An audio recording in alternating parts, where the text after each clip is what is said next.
Hey everyone, welcome back to Cars Fuse. You're in the right place if you're a Hyundai Getz owner or a DIY enthusiast.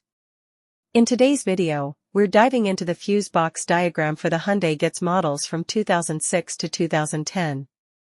This guide will help you locate, identify, and troubleshoot any electrical issues you might face with your car.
And that's it for today's guide on the Hyundai Getz 2006 to 2010 Fusebox diagram.